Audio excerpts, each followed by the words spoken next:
Buenos días a todo el mundo. Vamos a empezar. Bienvenidos a esta charla, Acelera tu código Python con Rust. Os cuento primero rápidamente lo que vamos a ver. En primer lugar, vamos a hablar un poco de la premisa inicial, ¿no? Python es lento. Sí, no, depende, bueno, porque esto trae mucha polémica, entonces así arrancamos la charla animada. Luego voy a contar por qué me parece que Rust es la compañía perfecta para Python en lo que tiene que ver con rendimiento. Voy a hacer una pequeña demo y vamos a pasar a unas conclusiones y a dar tiempo para preguntas. Antes de empezar, ¿quién de aquí ya tiene experiencia programando con Python? Vale, prácticamente todo el mundo. ¿Y con Rust? Vale, alguna mano así dubitativa. Bueno, esto no es una introducción a Rust, más bien es como una bofetada en la cara de, mira, tienes esto aquí, lo puedes utilizar si quieres. Yo todavía no soy un experto en Rust, estoy en ello, pero bueno, espero que anime a la gente que ya sabe Python a ver que en determinadas ocasiones escribir Rust no tiene por qué ser tan intimidante o tan difícil y que los beneficios son muy amplios. Pero bueno, antes de empezar, me presento. Aquí, ¿qué pasa? Que yo quiero ver mi foto. A ver. Venga, ahora sí. Ese soy yo. Bueno, mi nombre es Juan Luis. Soy originalmente ingeniero aeronáutico, reconvertido a ingeniero de software, data scientist, developer advocate. He tenido una trayectoria bastante no lineal y me apasionan las comunidades tecnológicas. De hecho, he estado muy vinculado a la comunidad Python en España. Fui uno de los fundadores de la asociación Python España hace 12 años ya. Organicé las 7 primeras PyCon en España, incluyendo la que pasó por Málaga en 2018, si no estoy equivocado. Y ahora mismo organizo los eventos de PyData Madrid, que nos reunimos todos los meses, así que si alguien de aquí es de Madrid y está por aquí el jueves que viene, que sepa que tenemos cita. Y bueno, he contribuido a muchas partes del ecosistema Python científico en especial, en Pandas, NumPy, SciPy, etc. Y actualmente trabajo como Product Manager en una gran consultora para un proyecto open source. Y de hecho soy muy afortunado porque los últimos 4 años llevo viviendo del open source, cosa que me llena de alegría. Entonces, bueno, vamos a empezar con la primera cuestión. Python es lento. No sé si alguien ha visto esta tabla por ahí circulando por internet. Sí, estoy viendo caras de cierta pesadumbre.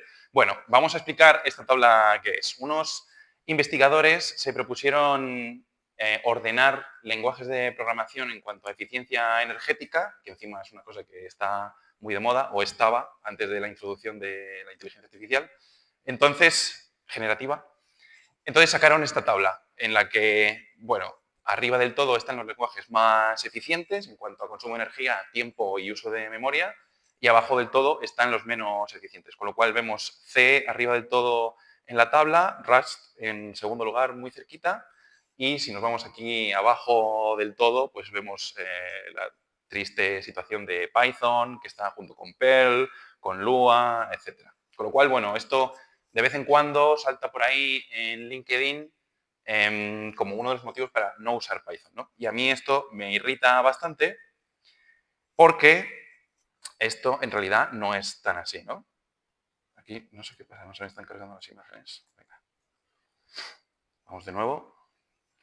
Porque esto no es tan así, ¿no? Si uno va a el código de cualquier biblioteca del ecosistema Python, va a ver que en su gran mayoría, si es Python científico, datos, etcétera, no está escrito en Python, ¿no? Sino que es una capa de Python y que por debajo tiene, esto es una captura de pantalla de SciPy, C, C++, Fortran, Python, en fin, todos lenguajes compilados precisamente porque si no sería inviable, ¿no? Entonces, bueno, cuando se habla de este artículo científico en concreto o si Python es lento o no, hay que tener en cuenta y separar lo que es el lenguaje en sí o implementaciones concretas del lenguaje más bien de lo que es el ecosistema, bibliotecas, etcétera. Pero bueno, habiendo dicho todo eso, que lo quería establecer al principio, el hecho de que se hayan encontrado formas razonables de hacer que las bibliotecas del ecosistema Python sean rápidas no significa que sea ni fácil ni excitante. Aquí es una captura de pantalla de un intento que hice yo hace 12 años de contribuir a SciPy, que la parte de integración de ecuaciones diferenciales ordinarias estaba escrita en Fortran 77. Y yo lo quise modernizar muchísimo y pasarlo a Fortran 90. ¿de acuerdo? Estamos hablando del año 2013. Entonces, bueno, a mí esto me pareció una maravillosa idea, mandé un pull request y, bueno, yo era un joven e inexperto contribuidor al open source, cometí varios errores al mandar este pull request, pero uno de los factores que limitaba más la adopción de esto es que en ese momento no había compiladores de Fortran abiertos para Windows, para Fortran 90. Así que nada, esto estuvo dando vueltas este pull request durante bastantes años, creo que 5 o así, y al final jamás se emergeó. Entonces, bueno, digamos que el hecho de que existan formas no significa que sean fáciles, ¿no? ¿Cómo se puede hacer Python rápido? Pues bueno, hay un montón de maneras, ¿no? Se puede utilizar NumPy, Python, algunas de estas ya las he mencionado. Hay algunas más exóticas como Python, Numba, que la estuve utilizando durante muchos años y ahora la vamos a mencionar en la demo. PyPy, que es una implementación alternativa de Python, que por más prometedora que siempre ha parecido, parece que no hay mucha gente utilizándola en producción. O escríbete una extensión en un lenguaje compilado de tu elección, ¿no? Entonces, el abanico de opciones es bastante amplio, hay trade-offs en todo, no hay una solución que cumpla, bueno, que sea perfecta para todos los problemas, ¿no? Entonces, bueno, en conclusión, yo he estado trabajando con este tema bastante tiempo. Ha sido Numba una de mis opciones de preferencia durante muchos años. Y una vez que he desconectado un tiempo de este tema y he vuelto a reconectar, he mirado a este problema con otros ojos y he pensado, bueno, vamos a ver, ¿qué tal si escribir extensiones en un lenguaje compilado no es tan malo? ¿No? Que yo lo he estado intentando evitar durante bastante tiempo. Y a lo mejor resulta que si tenemos buenas herramientas, buena integración con el editor, formas fáciles de integrar Python con esa parte compilada, etcétera, pues a lo mejor se nos facilita la vida, ¿no? Esto yo creo que ha sido una cosa que ha estado ahí un poco floja durante mucho tiempo, hasta que apareció Rust. Bueno, hoy no es mi día con las imágenes, vamos a ver. Venga, vamos de nuevo. Hasta que apareció Rust, ¿no? Esto es una captura de pantalla de la última encuesta de tecnología de Stack Overflow y tiene un par de cosas muy interesantes. Si vamos a esta parte de los lenguajes más admirados y más deseados, resulta que Python es el lenguaje más deseado y Rust es el más admirado, ¿no? Con lo cual, me parece que es, como decía, un maridaje bastante interesante. No lo hemos comentado, pero bueno, Rust es un lenguaje compilado que creó Mozilla hace unos años y que no tiene runtime, no tiene recolector de basura, etcétera, compila código máquina directamente, con lo cual es bastante fácil de integrar con otros lenguajes, ¿no? Así como a modo de introducción rápida. Entonces, bueno, ¿por qué Rust, en definitiva, para hacer estos experimentos? Bueno, pues primero, aparte del lenguaje en sí, porque tiene un grandísimo ecosistema de bibliotecas ya existentes. Lo mismo que podemos hacer pip install de un montón de paquetes, podemos hacer cargo add también de un montón de paquetes y a mí personalmente me interesan más los ecosistemas que los lenguajes en sí. En segundo lugar, porque ya hay un montón de bibliotecas de Python que utilizamos todos los días que ya tienen un núcleo de Rust y que están funcionando súper bien. Estamos hablando de Polars, por ejemplo, que si no lo conocéis es una alternativa a Pandas muy, muy potente. Pydantic, que a lo mejor alguno lo habéis utilizado para validación de datos, etcétera. UV, que si no lo estáis usando estáis perdiendo dinero. Es una alternativa a Pip, Poetry, Hatch, PDM, etcétera, ultra rápida y muy sólida. O RAF, ¿no? Que ha venido a sustituir a Black, iSort, PyLint, en fin, un montón de linters, ¿no? Y lo que tienen en común todos estos proyectos es que en mayor o menor medida están escritos en Rust. Para seguir, los mensajes de error, a mi modo de ver, ayudan bastante. El compilador de Rust tiene fama de ser bastante agresivo, pero lo cierto es que, sobre todo cuando uno está aprendiendo al principio, escribiendo código simple, ya los propios mensajes de error le guían a uno para ir encaminando la solución, cosa que a mí por lo menos me ayudó bastante. Aparte de todo esto, la motivación original de Rust, ¿no? Que fue evitar errores de memoria, Aquí la gente que sabe más de lenguajes de bajo nivel lo sabe describir con más propiedad, pero bueno, básicamente la idea de que haya alguna región de memoria que de repente se accede accidentalmente y eso produce algún agujero de seguridad o problema en el código, etc. Y bueno, por diversión, porque es cool, está de moda y ya está. No hace falta más razón que eso. Entonces, ¿cómo arranca uno con Rust desde Python? Bueno, pues hay una herramienta que se llama Maturin, que es la que facilita todo y de hecho en 3 sencillos pasos ya se puede probar. Lo primero, Maturin tiene una herramienta de línea de comandos que ya te crea una plantilla para el proyecto. Y en segundo lugar, como este proyecto usa todos los estándares de paquetería de Python modernos, etcétera, etcétera, pues si uno hace vrun Python, ya automáticamente se crea el entorno virtual, se instalan las dependencias y se lanza el intérprete. Si no os lo creéis, pues lo probamos en un momento. Aquí, ¿cómo estamos de nivel de zoom? ¿Sí? ¿Estamos bien? Vale. Bueno, pues si hacemos Maturin New, que es la herramienta esta, estoy utilizando UV en la parte de tools, que sería como pipex, entonces esto se lo instala en un entorno virtual efímero. Voy a utilizar los bindings de PyO3, que hay varias opciones. Parece que esta es la que funciona por defecto y está muy bien. Y el ejemplo que ponen ellos se llama Guessing Game, entonces lo vamos a llamar exactamente así. Y ya está, se crea el proyecto. Vamos a entrar dentro y a ver qué tenemos aquí. Pues tenemos un cargo.toml, que es como nuestro pyproject.toml, ¿no? Son los metadatos del proyecto de Rust. Además, hay un pyproject.toml que tiene los metadatos de Python y el código Rust está dentro de una carpeta src y hay un lib.rs que ya contiene cierto código de prueba simplemente para experimentar un poco, ¿no? Hay una función ahí muy chorras que suma 2 números y lo devuelve como una cadena. Entonces, si os acordáis, yo de momento lo único que he hecho es entrar a la carpeta, entonces yo ahora hago uvrun Python. Esto va a utilizar Python 3.13, me crea el entorno, me instala las dependencias y ya está. Entonces, si yo ahora puedo hacer from guessing game import some as string y some as string 2 y 3 me da la cadena 5. Ya está. Este es el código de prueba de Maturin, pero ya me da como un esquema para empezar a trabajar e ir haciendo pequeñas modificaciones a partir de aquí, con lo cual no tengo que escribir cosas desde cero.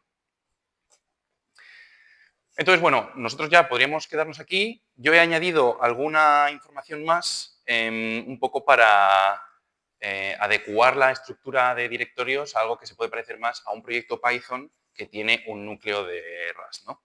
Entonces, algunos cambios para añadir. Y por cierto, estoy viendo un montón de gente sacar fotos que me llena de orgullo. Las diapositivas están online y luego las voy a compartir, o sea que nadie se agobie. Lo primero, cuando nosotros estamos utilizando esto, claro, yo ahora acabo de hacer un uvrun y he hecho mucha magia por detrás, pero esto en algún momento yo lo voy a querer distribuir, ¿no? Entonces, de hecho, si aquí hago uvbuild, bueno, pues esto va a hacer un montón de cosas. Mira, está compilando todas las dependencias de Rust. Todo esto, gracias a que Maturin está declarado como backend, funciona perfecto. Y como veis, ahí en dist se me han creado 2 ficheros, el sdist, ¿no? La distribución de código fuente, y un will que es específicamente para Python 3.13 macOS ARM, ¿no? Que es la arquitectura en la que estoy haciendo esto. Claro, si yo quiero distribuir esto a otra gente, pues ya empezamos mal, ¿no? Porque tendría que hacer, bueno, compilaciones cruzadas o lo que sea. Entonces, la forma de arreglar esto es hacer un pequeño cambio en el cargo.toml para que yo le pida la dependencia PyO3, pero en concreto que me use lo que se llama la ABI estable de Python, con lo cual se va a hacer un solo will para una versión concreta, pero que además es compatible hacia adelante con todas las versiones posteriores. Con lo cual, si yo hago exactamente eso, vamos a hacer el cambio rápidamente. Aquí Pio3, en vez de así, le voy a decir, venga, pues dame la versión esta y además features AVI3, a ver, lo quiero hacer bien. Bueno, 3.8 ya está fuera, entonces 3.9. Esto lo hacemos así. Hago UV build otra vez. Esto arranca de nuevo.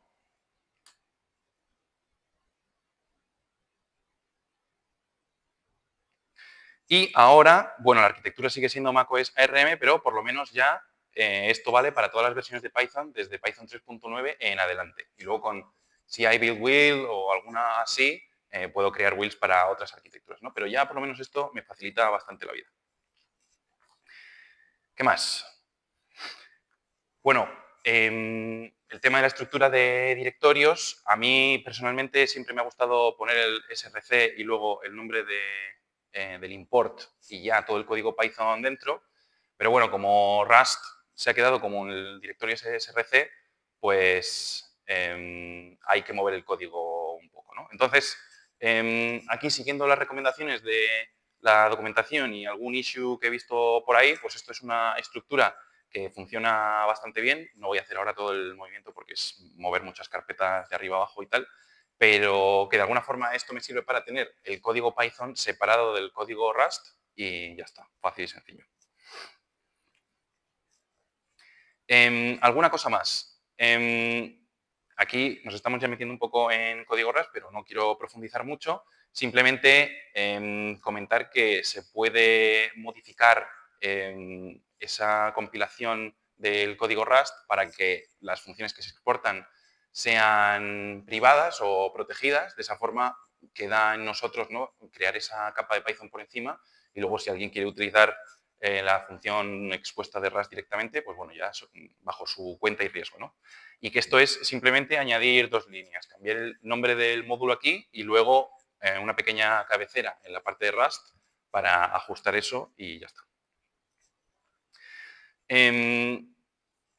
Además, si quiero como exponer todas esas funciones desde Python, pues aquí en el init.py puedo añadir un poquito de boilerplate para que se me añadan todas esas funciones. Y ya por último, aquí habéis visto que V hace mucha magia, pero tampoco es adivino, ¿no? Entonces, tú le puedes decir que cada vez que haya cambios, no solo en los archivos Python, sino también en alguno de los archivos de Rust, asuma que alguna de las dependencias ha cambiado o que hay que reconstruir el código y te reconstruya el entorno, ¿no? Entonces, si aquí en el pyproject.toml se añade esta línea de aquí, pues ya lo tendríamos. Entonces, bueno, ya está. Estos son como algunos consejos para empezar. Algunas palabras sobre cómo funciona esto. Al principio, cuando hemos creado el proyecto, hemos usado Pio3, que es esta biblioteca que me da los bindings. Y esto básicamente lo que me da es esas primitivas para yo poder exportar funciones que ya estén escritas en Rust hacia Python. Entonces hay que añadir un poquito de boilerplate y ya está. Ahora vamos a ver algunos ejemplos. Para definir funciones que se van a exportar desde la parte de Rust, habría que añadir esta parte de aquí y por lo demás ya está, ¿no? Aquí, de nuevo, no estamos profundizando en el código Rust, pero vemos una función con su definición, sus dos parámetros. Tengo que declarar los tipos, que es muy parecido a como si estuvieseis utilizando ya Python tipado, digamos. Aquí el tipo de retorno y poco más. Con lo cual, de entrada, por lo menos para escribir funciones sencillas, no pinta tan mal. Bueno, esto lo comentamos luego. No, lo comentamos ahora. Y una cosa más, aquí en el tipo de retorno, antes he puesto string, pero hay una cosa que tiene Rust bastante interesante, que es que yo ya desde el tipo de retorno puedo especificar si una función puede o no que devuelva un error. Entonces, aquí, digamos, lo voy a especificar poniendo ese PyResult ahí y desde dentro del cuerpo de la función le tengo que decir que, bueno, que si el resultado es correcto va a venir con este OK. Y creo que ya esto es lo último. Para yo añadir una función que está expuesta ya desde Rust al módulo, pues tengo que escribir este código de aquí, que es un poco feo, pero lo que está haciendo es recibir el objeto módulo de Python como un parámetro. Ahí está llamando a un método que se llama addFunction y le está diciendo que esa función de Rust la envuelva como una función de Python y la exporte. Esto normalmente no hace falta tocarlo mucho y funciona. Entonces, ya está. De momento, hasta aquí. ¿Alguna pregunta antes de pasar a la demo? Vale, pues vamos allá entonces. Yo lo que voy a enseñar es un código muy sencillito de un proyecto que tuve en una vida pasada que se llamaba Poliastro. Era una biblioteca de mecánica orbital o astrodinámica para Python. La estuve desarrollando durante 9 años hasta que abandoné el proyecto hace un par de ellos. Y bueno, estaba muy guay porque salían unas gráficas maravillosas de órbitas interplanetarias y así, con lo cual también era muy divertido de desarrollar. Y tenía una parte así de código científico y algorítmica bastante interesante, ¿no? Entonces, todo esto era viable gracias a que escribí esos algoritmos en Python y los aceleré con Numba, que lo que hacía era traducir ese código Python a LLVM con un compilador just in time y ya está. Entonces, este proyecto estuvo andando así durante un montón de tiempo, pero de cara a prepararme esta charla dije, bueno, ¿y qué pasa si yo cojo alguno de estos algoritmos y lo implemento en Rust, ¿no? ¿Cómo quedaría eso? Entonces, de ahí salió el micro paquete este de prueba que he hecho, en el que hay algunos ejemplos. Entonces, os lo voy a mostrar.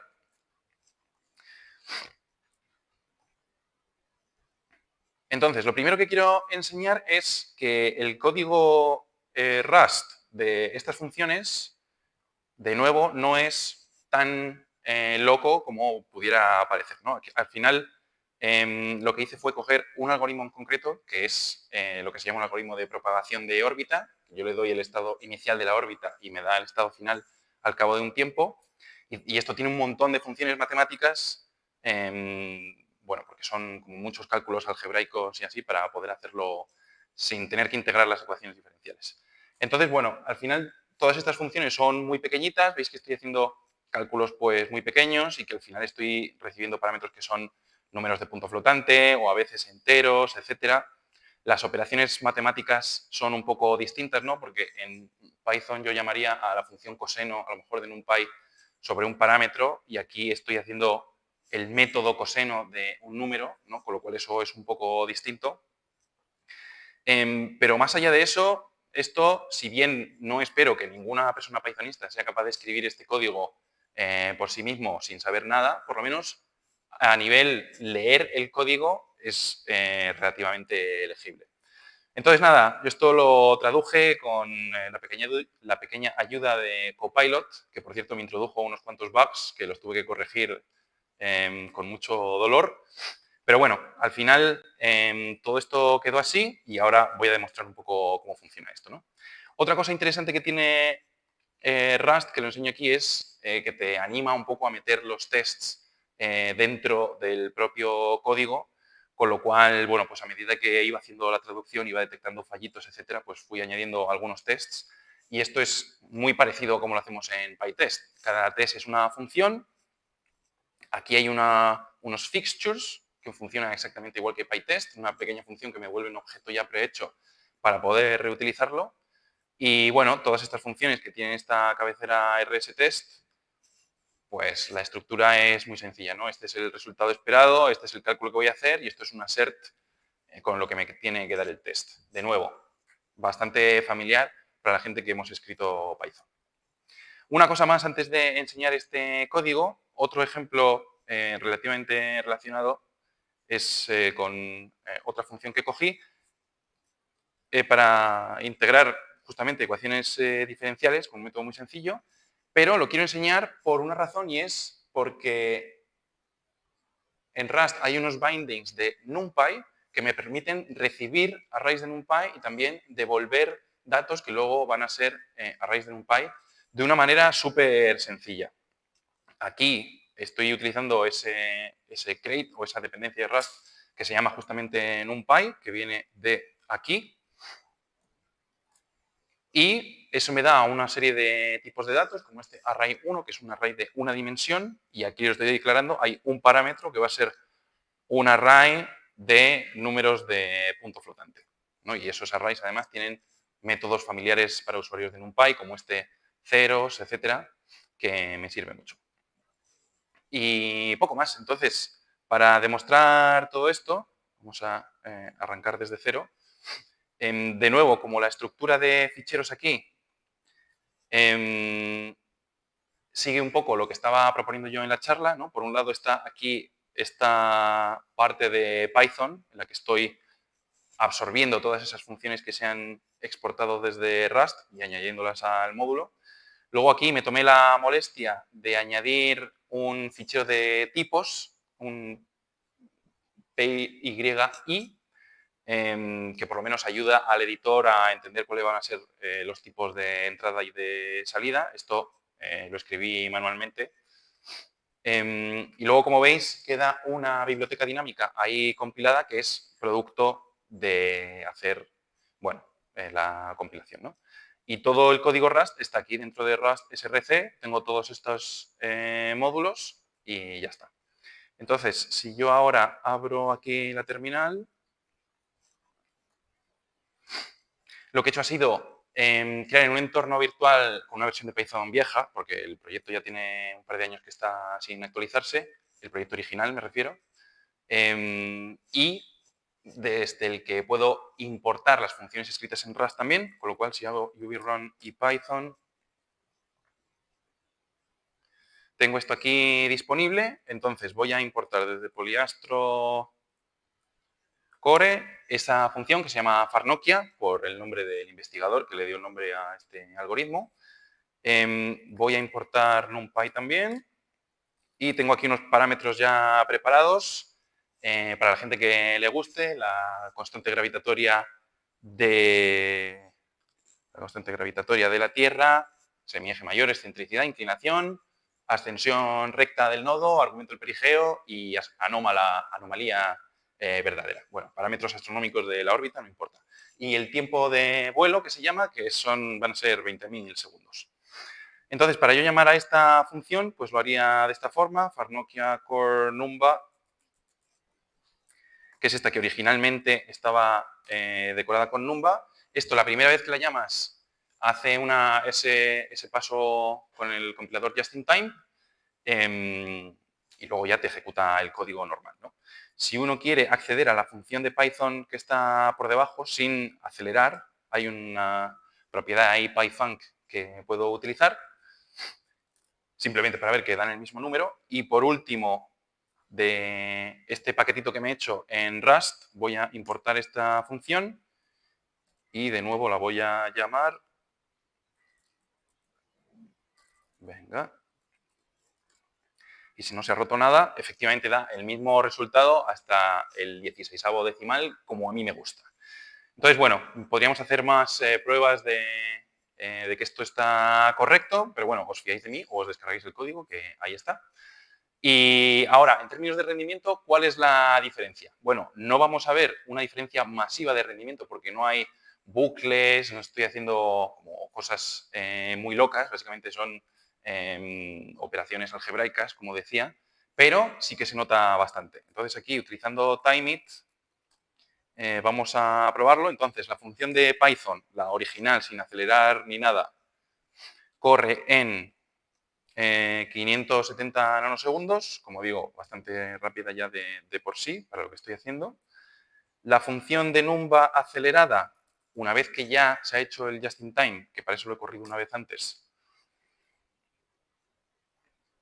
esto corre en 400 y pico nanosegundos, o sea que he ganado un poquito de velocidad ahí. Y si corro la de Rust,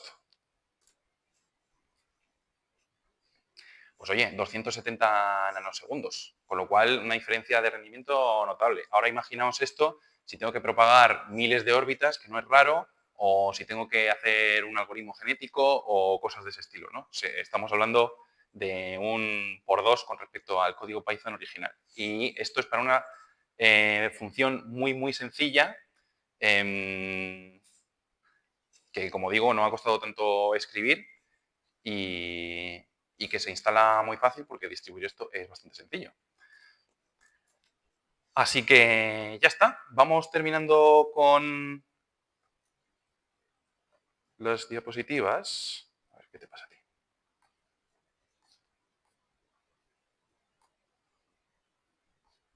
Venga. Bueno, esto era una imagen que describe el algoritmo, no importa.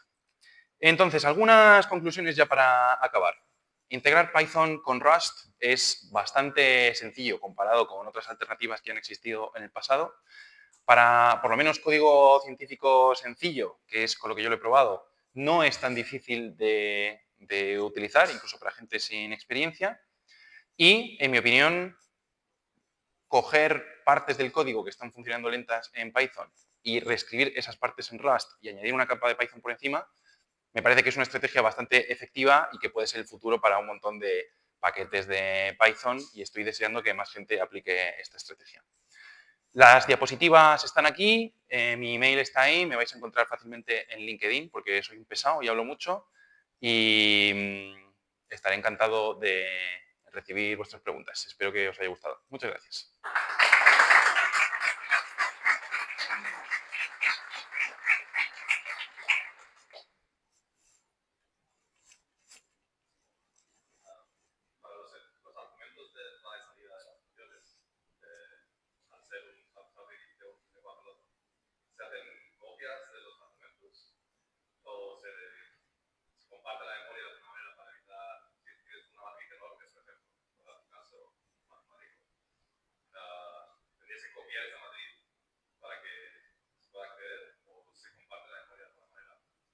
Es buena la pregunta.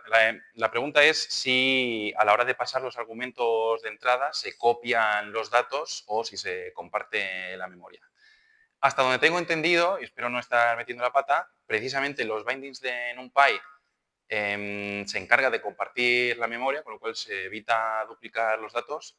Y para cosas que no son arrays puramente numéricos, sino que son data frames, por ejemplo, si uno utiliza Arrow, también se encarga de que se comparta la memoria. Con lo cual, esto es bastante eficiente.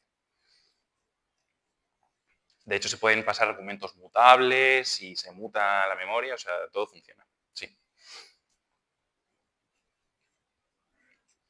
Nos has mostrado los proyectos y en ambos el nombre cargo.toml.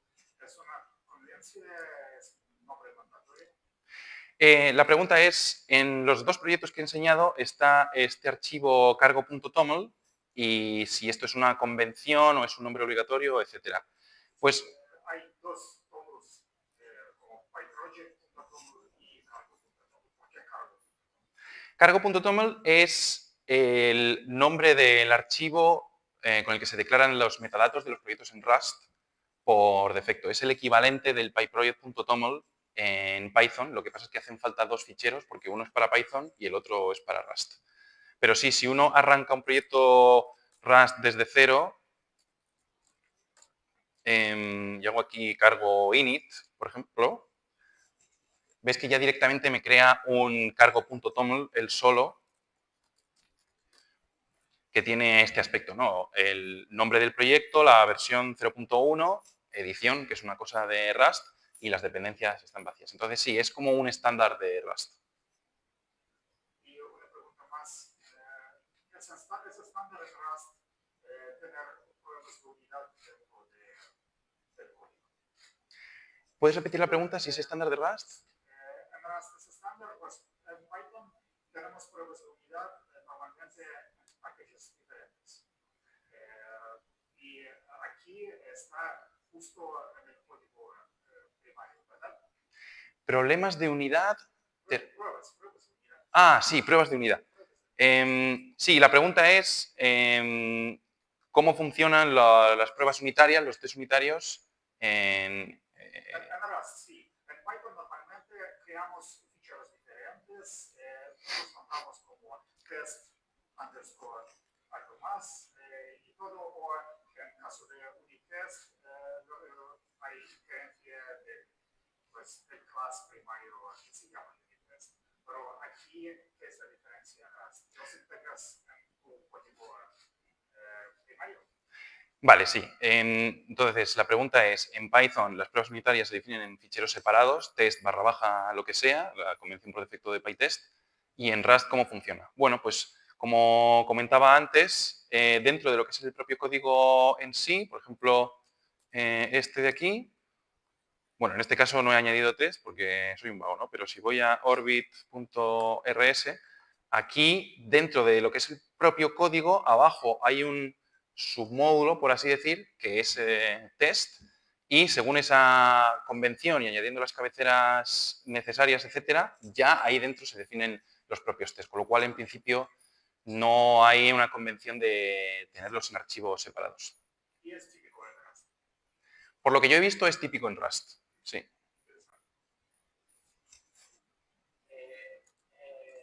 Muchas gracias por la charla.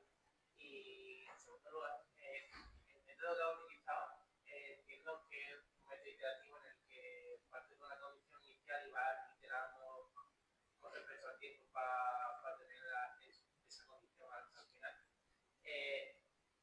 ¿Qué tipo ha probado la eficiencia que tiene esta forma de hacerlo con Python para datos que ya vienen vectorizados, dominios espaciales unidimensionales o dos dimensionales y cuánto se puede ganar en ello?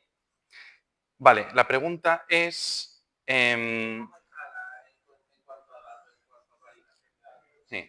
La pregunta es, bueno, primero has comentado una cosa, ¿no? Que el algoritmo este, si es un algoritmo iterativo, y la respuesta es que no, porque es un algoritmo puramente algebraico. Y en general sí lo he probado para cosas iterativas, ¿no? Pues mi plan era probarlo para cosas iterativas, de hecho tenía una idea bastante ambiciosa de probar esto para una charla antigua mía que es con la deflexión de una placa plana, ¿no? Que es esta fórmula maravillosa, con un montón de sumatorios, etcétera, que hace falta hacer un bucle cuádruple en Python. Y yo pensaba que esto iba a ser fácil, pero he encontrado bugs de última hora en mi propio código de hace 5 años, con lo cual me ha costado un poquito más de la cuenta validar que esto estaba correcto, ¿no? Con lo cual, esto de momento queda para ejercicio para el lector, pero no tengo ninguna duda de que esto, para cosas vectorizadas, la diferencia de rendimiento no va a ser ya un 40% o un 50%, sino que va a ser órdenes de magnitud. Estoy totalmente convencido. Con respecto a eso, último, no lo he visto ni al principio ni lo has comentado en ningún momento, pero hace poco también estaba buscando hacer un poco más eficiente código Python y me recomendaron un lenguaje que se llama Julia. Era por si tenía, porque no he podido verlo y si tenía referencia sobre si esto es más eficiente que eso, si en realidad eso también pueden estar al mismo nivel de eficiencia, o comentar un poco al respecto de ese lenguaje que no lo he visto que la haya comentado. Sí, la pregunta es si he llegado a comparar esto con el lenguaje de programación Julia, ¿no? Bueno, lo primero de todo es que yo no soy experto en el lenguaje Julia. Este lenguaje tiene ya unos añitos y nació con una misión que era resolver lo que ellos llamaban el problema de los dos lenguajes. Es decir, que los científicos necesitaban un lenguaje de alto nivel que fuese expresivo, iterativo, fácil, y un lenguaje de bajo nivel que fuese rápido, ¿no? Y ellos querían hacer un lenguaje que fuese expresivo, iterativo, pero además muy rápido, ¿no? En mi opinión, el hecho de que este lenguaje nunca haya terminado de despegar en entornos productivos, empresariales, por lo menos en lo que se refiere a ciencia de datos, etcétera, para mí indica que hay algo con el lenguaje que no está terminando de funcionar o con el ecosistema que yo no sé lo que es. He leído artículos de blog y opiniones, etcétera. Me da la sensación de que ese objetivo a lo mejor era demasiado ambicioso o que esa compilación que tienen que hacer al vuelo al final introduce como una latencia muy grande, sobre todo al principio. No tengo claro cuál es la cuestión. Habiendo dicho eso, al final Julia compila a LLVM, ¿no? Que es un poco la misma tecnología que utiliza Numba, pero posiblemente mucho mejor. Con lo cual, claro, para comparar en igualdad de condiciones, yo entiendo que habría que compilar este código Julia, dejarlo ya compilado, ¿no? Ahead of time y compararlo eso con Rust. No he hecho esa comparación, pero bueno, si alguien en algún momento la hace, sí que me gustaría verlo.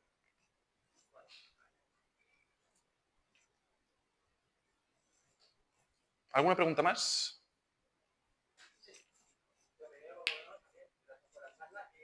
A la hora de utilizar las librerías de Rust y de Python, para tener cargo bien en el proyecto, un poco el pipeline que se utiliza entonces a la hora de compilar sería que como que está el proceso de range.io, trae todos los datos y ya para la compilación entonces hacemos todo aparte de empaquetar el paquete. Justamente, sí, la pregunta es cómo es el pipeline, ¿no? Para utilizar dependencias. Gracias a que ahora existe UV, de hecho hay bastante simetría entre la parte Python y la parte Rust. Para enseñar un poco cómo sería, vengo aquí.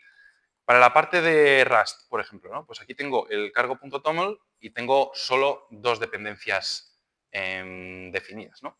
Pero si quisiese añadir alguna otra, pues haría cargo add y podríamos añadir ndArray, por ejemplo. Para eso tengo que estar en el directorio correcto, lógicamente.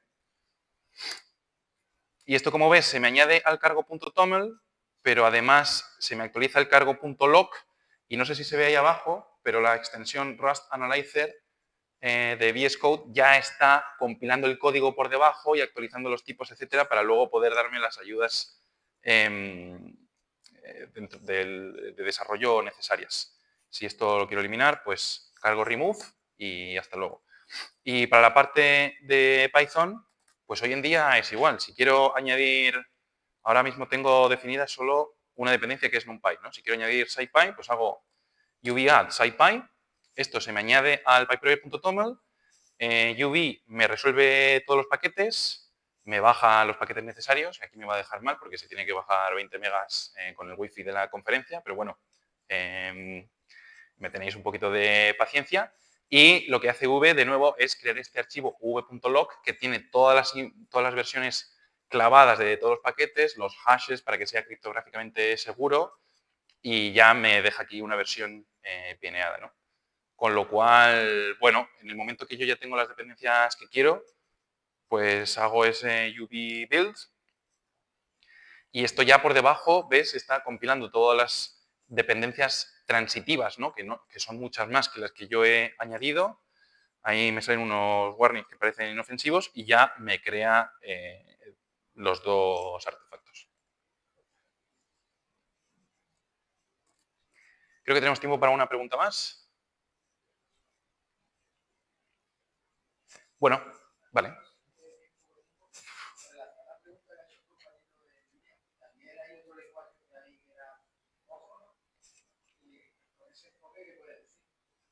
La pregunta es, ¿qué pasa con otro lenguaje que se llama Mojo o Mojo? No sé, vamos a decirlo Mojo, que queda mejor. Mojo es un lenguaje, claro, aquí lo que es que han elegido un nombre terrible para encontrar información sobre él, pero bueno, ya vamos a llegar, tranquilos. Es un lenguaje que ha surgido recientemente con la idea de que sea exactamente igual a Python. Me parece que su idea es que sea como un drop-in replacement, ¿no? Es decir, que tú puedas cambiar el intérprete de Python por el de Mojo y que todo ande, supuestamente, pero que por debajo hace magia con CUDA y cosas para que sea muchísimo más rápido. A mí me parece un enfoque muy interesante porque todo lo que es drop-in replacement, digamos, está optimizado para que sea lo más fácil posible de adoptar. Y esto para el crecimiento del proyecto les viene muy bien, ¿no? Porque si mi proyecto yo cambio Python por Mojo y ya se acelera el código un por 2 o un por 3, pues ¿por qué no? ¿No? Es tan fácil como eso. Arrancaron con mal pie porque no tenía una licencia abierta el lenguaje y eso levantó ciertas sospechas. Eso ya no es así, creo que ya lo relicenciaron. Y bueno, digo algo parecido que he hecho con Julia. Yo no lo he probado personalmente. No sé si, no conozco bien cuál es el modelo de negocio de esta empresa. Igual que me fío de UV, que está desarrollado por una empresa. No sé si pondría todos los huevos en la cesta de un lenguaje desarrollado por una startup, pero de nuevo, desconozco mucho de esto. Y bueno, lo que digo, yo creo que es un enfoque válido. No sé el lenguaje Python, con lo dinámico que es, cuánto realmente se puede optimizar en todos esos pequeños casos en los que la gente hace introspecciones locas o cosas dinámicas con Python, etcétera.